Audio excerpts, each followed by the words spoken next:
Hey there, and welcome to the inaugural podcast of Finding Your Voice with me, your host, Heidi Scheller. I am so excited to be doing this project. I've been thinking about it for a while. I love the work that I teach for a living, and I have really wanted to share it in more ways than just the classroom, just to get the information or the word out there about how great this work is and how it really can help people to express themselves in a more authentic way. So, just to tell you a little bit about myself, since this is the first episode, I am a voice and speech teacher. I'm based here in Los Angeles, California. I teach at an acting school in Hollywood, and I also have a private practice where I teach students individually. And I've been teaching since about 1996-97. That's when I seriously started to train to teach the approach or the method that I teach, which is actually based on a book called Freeing the Natural Voice by a wonderful, amazing teacher named Kristen Linklater. And I actually came across her work as an actor. So I come from an acting background myself, and I was at an acting school in New York in the 90s. And my exposure to voice training at that point was pretty limited in terms of how to work on your voice as a speaker, from a speaking point of view. I had grown up acting and singing and had done a lot of singing my whole life. I sang in choirs and choruses. I always loved to sing.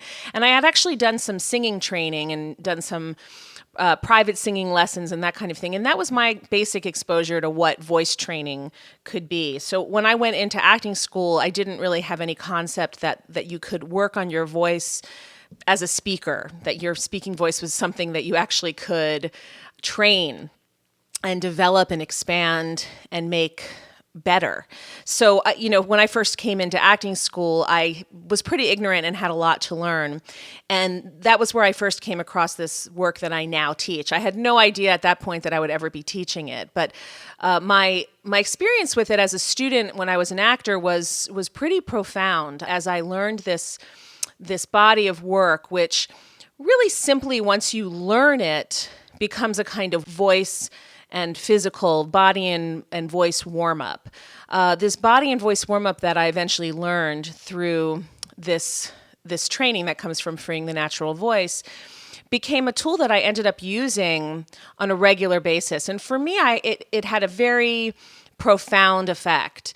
I really did feel, I was young when I first learned it, and young meaning in my early 20s, and I found that it really helped me to find my voice. That's the name of the podcast, Finding Your Voice. Really helped me to find my voice in a new way, in a way that I didn't really understand I could until that point. And I felt that after I started learning this work, I started to really express myself with a lot more clarity and a lot more authenticity. I started to understand my voice. I understood how my voice worked a lot more deeply. I began to expand my voice and develop it. And it became an active and extremely useful tool for me as an actor, something that I actually, I became very empowered by learning how to use my voice. But the great thing about learning this work was that it had this incredible crossover into my actual life, because obviously we use our voices all the time. So, when you're an actor, it's something that you need to work on. But just being a person moving through life, ideally, I think most people probably want to be clear and be articulate and be expressive and speak authentically. And so I found that there was this wonderful crossover into my life as well, and that I felt that I was expressing myself differently, and that people regarded me differently, and that I moved through my life in a more grounded way. So it was a really incredible thing for me to discover back then as a student. And I eventually decided, once I got out of school and started acting, I kind of stumbled into my teaching career initially. I got asked to vocal coach a Shakespearean production, started working that way. And then ultimately, eventually became more committed to the whole idea of teaching this work when I realized how amazing it was and that I had an aptitude for sharing it with other people and helping them with it as well. And ultimately trained professionally, spent a few years training professionally to teach this particular technique, this Linklater technique or this Linklater method, the Linklater progression of the voice. And am now what we call a designated Linklater voice teacher. I actually trained with the amazing teacher that I mentioned before, Kristen Linklater, who wrote that book, as well as a bunch of master teachers who had also trained with her for many years and had been teaching for many years. And now have been teaching myself, as I said, since about 1996, 97, around that time. I got designated or certified in 1998, so I've been exclusively teaching the Linklater technique since then. And I just have found that, as I said before, it's a very, very helpful and useful technique. And there's a lot about it that, I'll get into as we move into more of these podcasts. But on a very basic level, the work teaches us that we're all born with a perfect working voice. Everyone's born with about 3.5 to 4 octaves in their natural speaking voice. And when we're first born, everything's working really, really perfectly. As I talk about in my classes, babies don't tend to lose their voices. Babies are extremely expressive. They don't really have language, of course, when they're first born, but they certainly have sound. And when they're unhappy, when they have a need, they're hungry, they're wet, they need their diaper to be changed, they need to be held, they make a lot of noise. They'll scream, they'll cry, they'll make a ton of noise, and they can make a ton of noise for a very long time without any kind of vocal fatigue. So we know that everything's really working when we first start out. What happens as we grow up and we're socialized and we move through life, unfortunately, is that what works so perfectly in the beginning, this wonderful set of survival instincts that tells us to just express ourselves freely, it starts to get interfered with by society, by other influences that tell us it's not okay to just express ourselves in a huge way whenever we have a thought or feeling, but that we need to control our thoughts and feelings in order to be understood or in order to get what we need out of life. So we end up building a little arsenal of habits. These habits are tension habits, and most of us are walking around with a lot of these tension habits. These tension habits come in a lot of different forms. They come in the form of muscular tension, and these muscular tensions can be all over your body. They also show up in our breath. Most people walking around have some kind of form of breath control, whether they're holding their breath or controlling their breath or measuring their breath throughout the day. And so a lot of the fundamental aspects of this work are just kind of looking at how you tick, how you individually tick, and where your tensions are showing up, where your blocks are coming up, and how those blocks are actually blocking you from having the free and natural voice that you were born with, and that I'm sure most of us would like to have as we walk around and express ourselves in the world. So this, as I said before, this work it profoundly affected me. It had a profound shift and effect on my life. And now that I've been teaching it for so many years, I've had the incredible pleasure of seeing it do the same for other people. And one of the main inspirations for doing this podcast was the desire to start to talk to some of these really talented people that I've worked with. Now, by the way, for the most part, I've taught actors because I teach at an acting school, and also because the work I teach is obviously very effective for any kind of performer or actor. But just to put it out there, this work is great for anybody, and I do work with non-actors as well. I have worked with people in all kinds of different fields and who just wanted to work on their voices and, like I said, become more expressive and more authentic in their voice. So while actors tend to be the majority of the people I've worked with, it really is effective can be effective for anybody.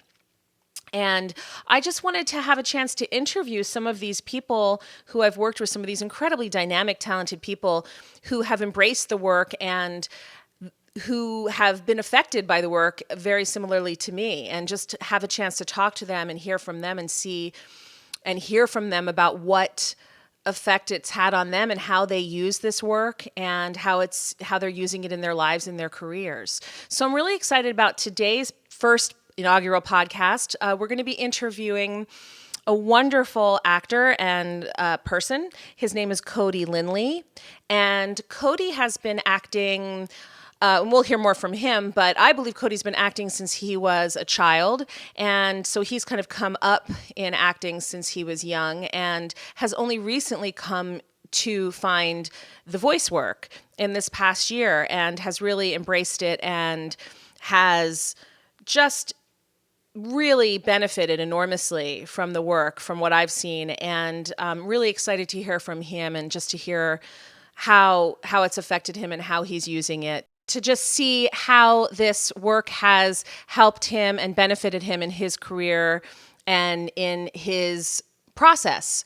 So we're going to hear from him in a moment, and I hope you enjoy the interview.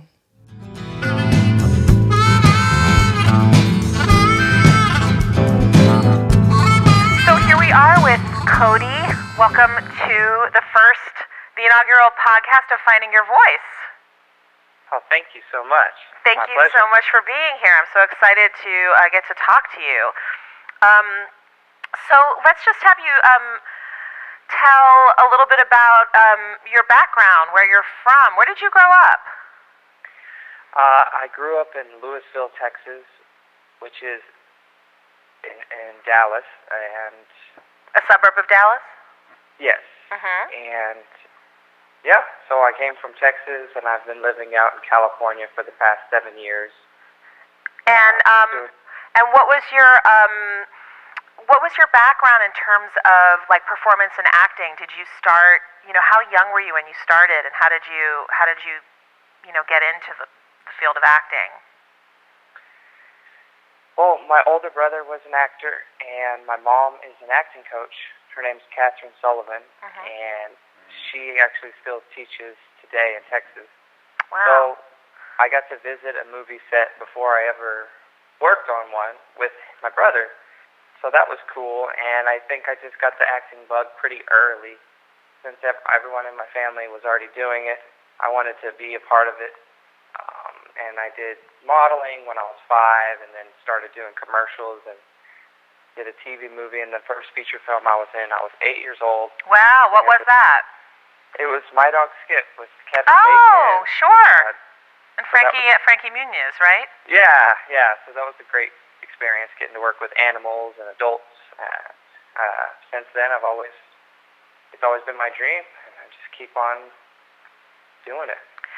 So, did you really have awareness of like what was going on? How big a deal it was when you were 8 years old on your first movie set, or was it just kind of like this is what everybody had been doing since you were born?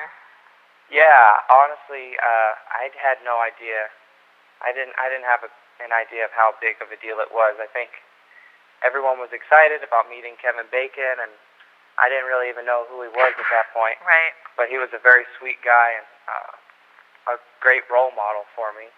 But I think I lucked out because the first movie I was in was a pretty cool movie, and it was very professional. So, but now looking back, I've done more projects since then. It's just crazy how time flies and what you learn. Yeah. Did you study acting as a kid, or did you kind of just get thrown into working right away? I did a little bit. My mom, she was an acting coach and an acting assistant to a coach for years. So we actually had classes at our house. And she also like scene study classes or acting technique? We had scene study. So she basically taught what she had learned, and some of her stuff that she had based her teachings off of were Hoovey. And so that's kind of the background of where your training comes from? Yep. And since then, I've worked with Howard Fine, who also teaches Hoovey's method. So that's where my acting roots are, I guess. And did you, once you started acting, after My Dog Skip, did you just did it just keep going? Like, did you get work right away after that? Was it kind of like a consistent thing where you were then working through your childhood, or were there gaps, between projects? Yeah, actually, there were gaps, and I did go to public school. Mm-hmm. So it was weird because I would go to public school, and then around pilot season, I would go out to LA and audition for stuff once I was 10. But I booked a lot of work out of Texas, smaller roles in big films. I was in Miss Congeniality in the very first scene. Mm-hmm. But it was crazy because I really did have pretty good luck. I got consistent work as a kid, and then when I was 17, I'm pretty sure I came out to LA, auditioned for a bunch of different things, but I didn't have, nothing came of it. But it was a good year for me because I learned a lot, I grew a lot, and I learned how to just keep on trying and keep on going.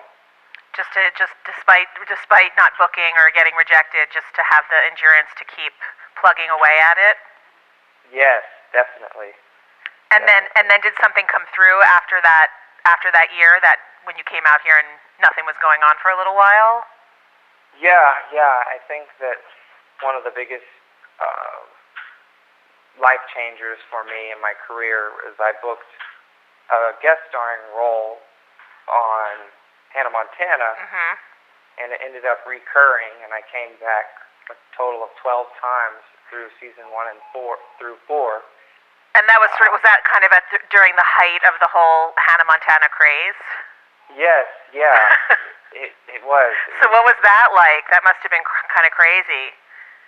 It was a little bit crazy, and there were people who were recognizing me and people who were talking about how they got their daughter Hannah Montana socks and underwear for Christmas. And it was just so widespread, and it was almost a historical thing to be a part of now, because so many people in their teens or in their younger age watched that show growing up, and they relate to Miley's character, and I played her boyfriend. Mm-hmm. So sometimes people still see me and they get a little bit, they relate to me as that character, as a boyfriend. Or so are you still recognized from that show? Yep, yeah, even tonight someone called me Jake, and then they said, Cody, there's my Jake Bryan on the show. Uh-huh. So it's just, I think it'll follow me around forever. Probably stay with you, but just because, I guess for a lot of, especially I would think young girls, it's probably like a very formative time when they were watching that, so they'll probably always connect you to that time in their life when they see you. Yeah, and that it's weird for me sometimes, because I don't think of myself as a celebrity. I just think of myself as a regular dude, go grocery shopping, hang out with my buddies, mm-hmm. and that when that happens, it's just a reminder of the power of media and the movies and the magic that comes along with it. So I always try to be courteous and take photos or just give respect back. That's great.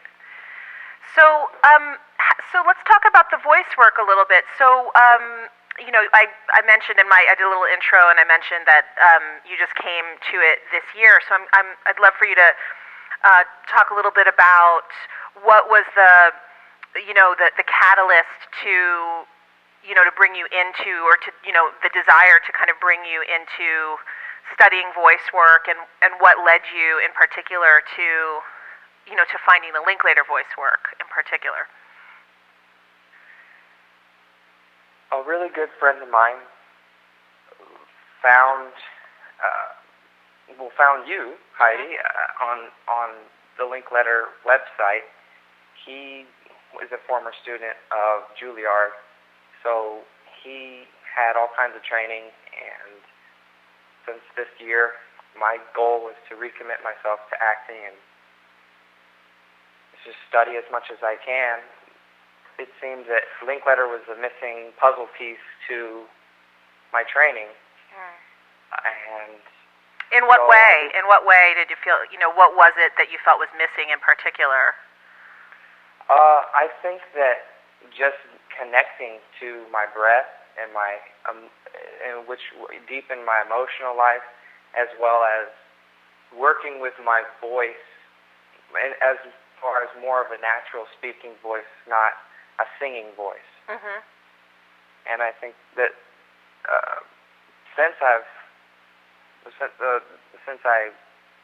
decided to practice and to learn and to keep up with it, it really has been transformational and life-changing. And I honestly think I'll do it forever. That's amazing.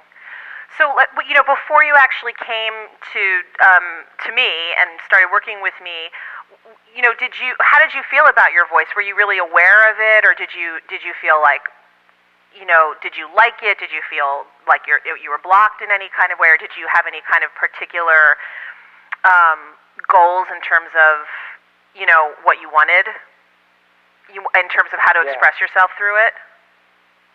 Yeah,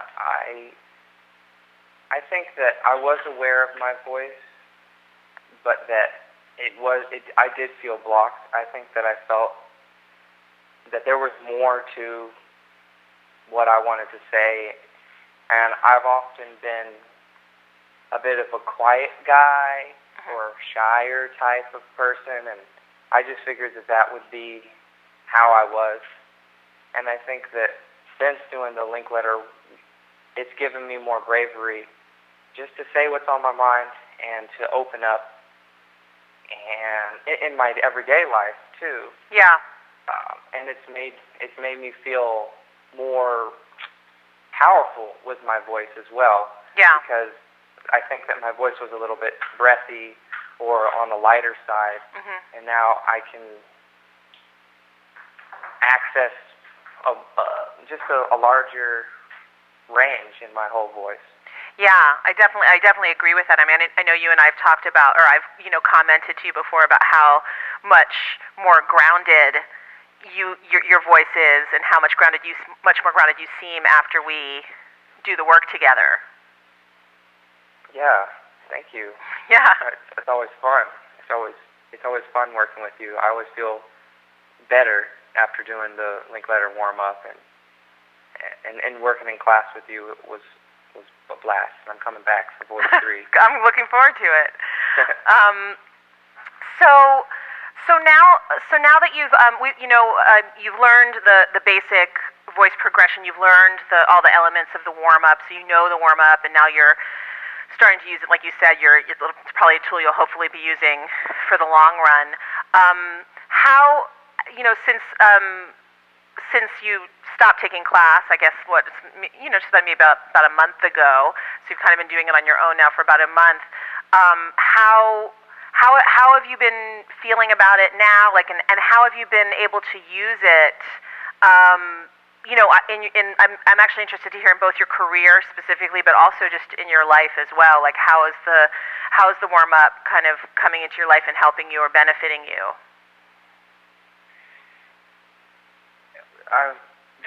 The warm-up's been benefiting me in my everyday life, and it's just basic. It's my everyday ritual. I just do it every day, do it every morning. I think, as you said, it helps me feel more grounded. I have a lot of energy, and I think that it helps me channel the energy and focus, so that when I'm out in public and doing stuff, I just feel more centered and less all over the place, less likely to want to act out and be a little bit goofy or just do strange things, but just be in my body and focus and do what I need to do. So the warm-up in the morning helps me throughout the entire day. How long a warm-up have you been doing in the mornings? Does it vary, or? Yeah, it does vary. Sometimes I do 35 minutes. I'll do the long warm-up from the CD. And sometimes I'll do the short warm-ups, which is only about 15 minutes. Right. But generally I get at least about 20 minutes so that I can lay on the ground I can do some humming and the whole deal. Yeah. Yeah, and it's great that, it is really as you know, I know you've heard me say it, but it's the consistency. It's like kind of like going to the voice gym. The more regularly you do it, the more you kind of just start to feel it operating and, kind of benefiting, how you move through your life and how you express yourself on a regular basis, just from that regularity of doing it, which is really great. Yeah. That you're kind of keeping it up. And have you been able to use it, before any auditions or before any acting work that you've been doing lately? Yes, I have. I do. And what's crazy is I went to this casting director's, it was a work session before I had a director's and producer session, and I just went to the bathroom. And I could hear someone in the ladies' room going, and it just cracked me up because it reminded me of myself so much. And so then I did a couple hums with her. That's great. It was our own, and I didn't know where she was, so that was just funny. But yeah, I'll use it. And in fact, usually I don't make noise in the bathroom, but when I go places, I'll do some stretches. I'll do some of the warm-up, or I'll do it at home. Mm-hmm. And there's different breathing that you learn in the link letter class that it's just connecting to your breath too. I feel more connected, more confident in a way. Yeah. Because I know that I know where my breath is. I'm not focused on something else. Yeah, and it allows you to kind of, when you're feeling the nerves, any of the kind of general nervousness or stuff that might come up in those scenarios, which is completely natural. It's like it just allows you to have that energy moving through you without blocking you, because you're actually breathing, while the nerves are there. So it's like the nervous stuff just becomes energy that will hopefully help you in your audition. Exactly. So I'd love to hear a little bit about any of your latest projects. I know you have a film that is going around right now. I know it might be coming up for distribution, and it's out on the festival circuit, so I'd love for you to tell us a little bit about that and anything else you're working on that you want to share. Okay. Yeah. Last April, I was in a movie called Hoovey, and it's coming out in just a few months, in February of 2015. Oh, great! So it's going to have some national distribution. Oh, it's going to be released first through Echo Light Cinemas, which is a very private theatrical release, but then they're hoping to gain a little buzz and get some more distribution opportunities, and then I think April it could go for a theatrical release. And what's it about? Oh, it's about it's based on a true story about a guy named Eric Hoovey. They call him Hoovey because he got his arm stuck in a vacuum cleaner. And he got cancer, and he had to learn how to walk, talk, see straight, and play basketball again. And with the support of his family, he's able to lead his high school basketball team to the championships. Wow. And you're playing Hoovey. Yeah, I got to play Hoovey, which was amazing, and I met the real family, and Patrick Warburton played my dad, and Lauren Hawley's in it as my mom. Wow, that's great. And it's got a really cool cast, so I got to see the movie, and it turned out pretty good. And at Sunscreen Film Festival, it won the Best Film, so that was a cool... Wow, that's amazing. Congratulations. Award. Yeah, thank you so much. That must have been really challenging to play that So I mean, it sounds like I haven't seen it yet. I'm looking forward to it, but it sounds like we get to see the transformation of your character, when he's pre-cancer and then going through what he goes through and then kind of coming back from it. Yeah. Wow. Yeah, it's a whole progression, and I was a little bit nervous going into it, but the whole team and everybody supported me. And, I get to walk with a cane, I got to ride a horse, got to play basketball on a farm, and we filmed it back in Texas, so I even got to see my family on the weekends. So it was really great. Did you have to do a lot of research for it to kind of figure out the physicality and the physical process of what he went through? Yeah. I luckily, since he was on set for a few days, I did get to ask him some burning questions, and his parents were on set. Then they would tell me, "Oh, don't turn your head too far because the scar down the back of your head, that would hurt too much at that moment of time." But yeah, I tried to be thorough and do some detective work and figure out what happens in that type of scenario, because I didn't want it to come across cheesy. Right. Because I've never had cancer, so it was actually. Thank God. Yeah, for sure. Well, it sounds like a really interesting. I mean, it's amazing that it's a true story, but I mean, it sounds like a really interesting film and really inspirational too. I mean, the story sounds very inspirational. Yeah, that's the main thing I want people to take away from the movie, is that if there's ever an obstacle in your life, you can overcome it. So it's definitely an inspirational story, and it's about battling cancer. It's about basketball. It's about family. So it's a good movie for the whole family. So where can people look out for it? Just kind of, is there like a website or a place to kind of keep our eyes open for it, distribution? Yeah, there is a Facebook, which is Hoovey the Movie. Hoovey the Movie, so it's Hoovey. Yeah, or you can just go to my Facebook, which is the Cody Linley.